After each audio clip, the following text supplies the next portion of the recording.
The purest definition of a waste of time. 41-day shutdown, folks. Holy moly! What a waste of time. I gotta tell you, I'm baffled once again by the. I shouldn't say I'm baffled. It's not a surprise that governments around the world seem to tell Mamdani like style. I'm here for you. I'm going to protect you. But at the end of the day, I'm here to screw you. Because it's all about what? Political power. And that's what the Democrats did in this last round. And listen, not that the Republicans are innocent. They've done this before. We've seen this before. But this time, the Democrats, the people who claim to be for the people, got away with a 41-day government shutdown? They got away with it? Or did they really hurt the voters that they claim to want to protect?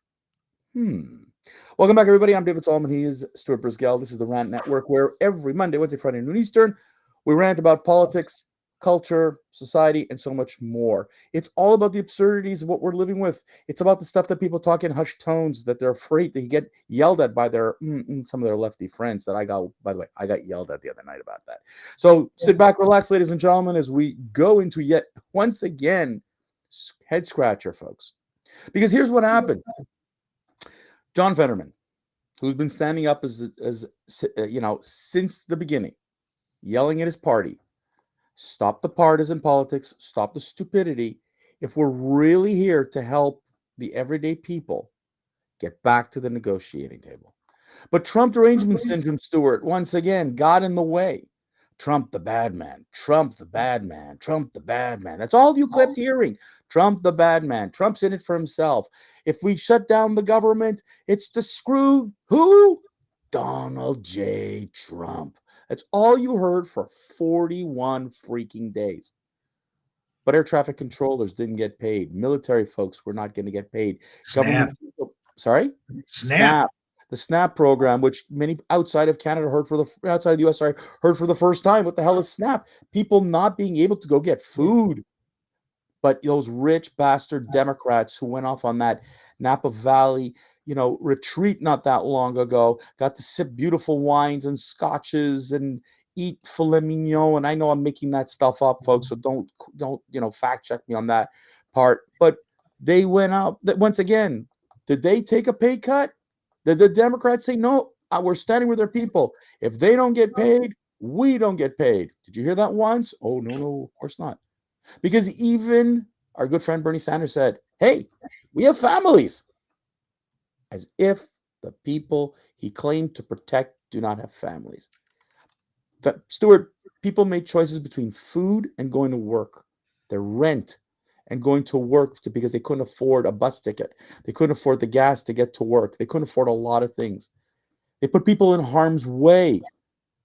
And as you're getting into Thanksgiving, folks, and in 2 weeks when you're pissed off because flights are canceled and flights are delayed, it's because the government was shut down. And until they get everybody back in line and airlines get back in line, the busiest time of the year is going to be the most chaotic time of the year. Stuart, I applaud that 8 senators, including John Fetterman, had the intestinal fortitude to finally walk across the aisle and say to the Republicans, let's reopen the government. We don't have a choice. But Stuart, 41 days to get there, and all they got, Stuart, I don't know if you read this, but all they got was an assurance that no more government officials were going to be fired. That's what they negotiated for 41 days. Oh, don't you love it when they take care and wipe their own ass? I got to tell you, David, are you surprised? I mean, nope. I'm not surprised at all. Listen, these people are a swamp.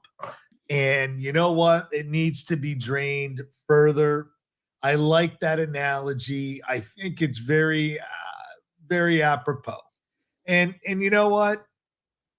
They don't care about the American people. They haven't cared about the American people since the very beginning. It's true. You can't argue that. There's no other way to describe this process. They sat there and 40 days, 40 nights, plus one, they just said no. They didn't care about the people that went hungry. They didn't care about the military. They didn't get paychecks. They didn't care about the air traffic control. You know what? You know how you know that the current administration isn't taking this so personally? Because I would have shut down the New York airport, the LA airport, and the Chicago airport. I would shut them down. No, you can't fly in or out. I would have made all those people pay for their government's descent. They can open the government up and we'll put air traffic controllers there. But they didn't do that. They just, across the board, based off of volume, cut air traffic control, right? But these guys didn't get not one check, but 2 checks.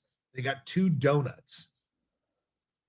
There's a problem with that, David. And you know what? They didn't stop getting their paychecks. You know, oh, we can't stop paying our congressmen. They're young congressmen that need to get these salaries. Again, I would have voted stop paying the government employees. Now, government employees meaning senators and congressmen and their staff. Those are the first people that should stop getting paychecks. Not air traffic controllers, not the military, not the people that don't have food. But the government didn't have the fortitude to take it that far. And that, I think, was a big mistake of the current government. Like, they already hate him. Like, they already preach his death to Trump. I mean, they do this all day long. But it would have been amazing if he would have done that. I would have actually celebrated. You know, my son came to me and asked me, I guess you're not happy, or what's your opinion about the 41 days out? I said, let him go 42. How about 45? I mean, at this point, the longer they don't go, the less money that we pay. And, you know, there's nothing wrong for me for saying that either, because at some point, the people have to look at who they elected. And these people are not good people. Sorry. Fetterman, you know, changed his stripes. He seemed to have found center. He seems like the only leader of the Democratic Party, by the way. There is no other single leader of that party. He actually led. He actually found a position, articulated it, and he's not easy for that guy to articulated his position on Fox and CNN. You know, again, last episode, we brought up Walter Cronkite. You know, you can't be a politician unless you're willing to talk to the other side. McCain, the late McCain, though he, you know, went a little cuckoo in his later years, you know, he always had lunch with Joe Biden. Did you know that, David? Nope. Historical fact. They would sit in the house and have lunch together. And Nancy Pelosi once came up to Joe. This is a story I got in 2015 from Joe Biden himself. Joe on stage said, Nancy came over to me and said, how dare you have lunch? Joe said to Nancy, I've got to eat. He goes, but you ate with one of those. Joe said, one of whose? He goes, you ate with the other side. He goes, Nancy. And this is Nancy Pelosi. We have to talk to the other side. Nancy walked away with a scuffled look. That's a great story that was on a speech given in 2015 by Joe Biden. I would love to reflect that story 10 years later, a decade later, David. You know, that story is the issue of what is wrong in politics today. There is no dialogue. There is no conversation. There's sound bites, sound clips, and likes on Instagram. Mm-hmm. Class. Listen, you and I have always said that Trump is not the classiest president that's ever stepped into the office. You know, he's probably like a Washington type guy, right? Washington was a brutal president, right? People look at him as being, oh, the greatest, the first president. Now, he was supposed to have been a monster, right?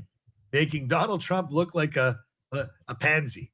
But Where is a civility in the White House or in the halls of Congress? I don't know. David? Well, look, Stuart, you kind of went a little again, a I little off know. on that one. But My the Biden story, story, but the Biden story is interesting because the Biden story is exactly what the problem is. But Biden ended up at the end of his career, being Nancy Pelosi's Muppet, anyways, and created the divisive the rhetoric, and both sides are excessively rhetoric driven and divisive, and it's always pointing at the other side, and it's both sides that consistently do it. But the irony in this case was when the Republicans shut down the government a number of years ago, the vilification, you don't care for the American people. How many times did you hear that? You don't care for American workers, and on and on and on and on and on. And it was a 30 plus day shutdown. Even Noah with his ark did better than the Democrats, going only 40 days and, trying to save the animals. Here, who did the Democrats save? I'm not even nobody. sure they save themselves, quite frankly. Chuck Schumer, the knives are out for him big time. The last week after the big wins by the Democrats, and they scored. I mean, California is going to rewrite their electoral map. Mamdani is the mayor of New York City, New Jersey, Virginia. All kinds of Democrats have won. Everybody was doing a victory lap, figuring caving in. Trump's going to cave in again. All about caving and knocking Trump. And when it didn't happen, suddenly the egg on the face got worse and worse.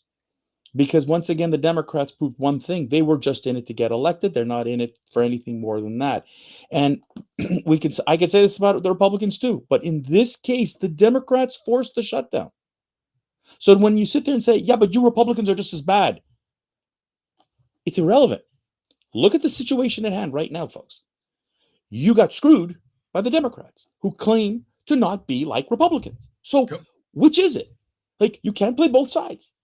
And the Democrats did that. There's a lack of leadership. Chuck Schumer, in my mind, 2026, 2028, he's out of here. And you know what? If AOC takes over, or one of those other lunatics take over, and I'm calling them lunatics because I don't believe in social democrats. I think that these guys are nutcases. They're going to ruin America even more. That's what's going to happen. You're going to be led down a path.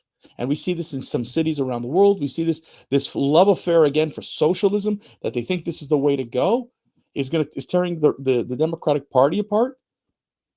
This is good. This is going to do it. Because, Stuart, the irony of it all, and by the way, it happened here in Montreal too. And I'll give you a parallel. Okay? And this is a crazy parallel. And to show you how the left has no real care. The amazing thing is we have a transit strike here in Montreal. That was inherited by the old. So we had an election last Sunday. New mayor comes in. New mayor goes, this has got to end now. The left, which is more left than your Democrat, are very, very comparable to AOC and Bernie, said, no, we're not ending the strike. We don't care that people can't get to work. We don't care that people can't get what they need. We don't care. We are with the union to the end. That's the absurdity. It wasn't about what's good for the people. It's what's good about votes. And this was the Quebec Solidaire. Look me up, people. Check out the quotes. It was the same thing with the Democrats. They didn't say it that way, but it's exactly what happened. We're going to stand with this to the end, and we don't care who we hurt. Interesting. The Democrats are terrible negotiators then, because if this is all that they got, and later today, Stuart, we will see the vote come down. But if this is all that they got, and you're in a Democrat-led state, you got to ask your congressperson and your senator, what the hell is wrong? Why would you hurt us? And I'm not talking about that the NASA channel wasn't broadcasting because the government was shut down.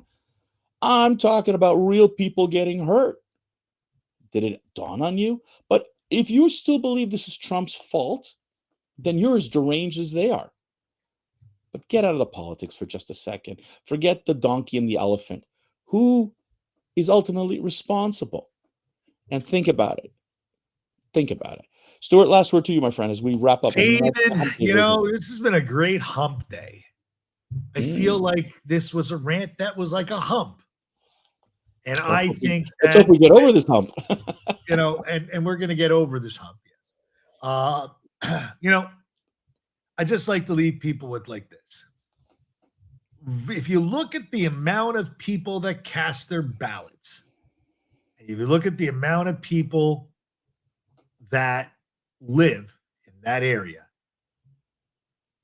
I want you to do the mathematics. Because, back in the day, voting was important. Today, people don't think voting's important. They think the outcome is not going to change. I think that is where we should leave. Stuart, I'll give you, to your point, by the way, here in the Montreal area, well, all of Quebec had election, all the municipalities. In the greater Montreal area, folks, 2 were won by 1 vote. 1 was won by under 30 votes. So if you don't think your vote matters, it does. Ladies and gentlemen, that's it for another Hump Day version of the Rant Network. We'll catch you again on Friday as Stuart brings us the applause. We love you, folks. We'll catch you on the end of the week. Let's hope that this 41-day shutdown is done.